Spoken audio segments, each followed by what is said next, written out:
Is the TikTok app not working on your phone? Are you having trouble opening the app, logging in, loading videos or watching content? Don't worry. These are common problems and most of them can be fixed with simple steps. First, check your internet connection. Switch between Wi-Fi and mobile data to see if the issue is caused by your network.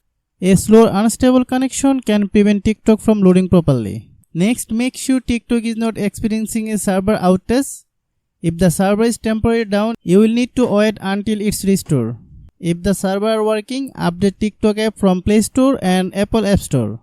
Installing the latest version can fix bugs and improve performance.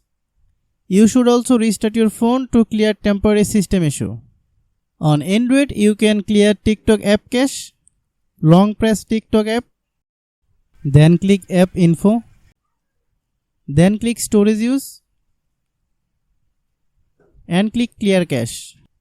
If the problem continues, try clearing data. Keep in mind that you may need to log in again. If TikTok still doesn't work, uninstall app and reinstall from its official App Store or Play Store. This replaces any damaged files that may be causing the problem. By following this simple step, you can fix this issue. Hope you understand. I have a request. If you are new to the channel, please subscribe and stay with us. Thanks for watching.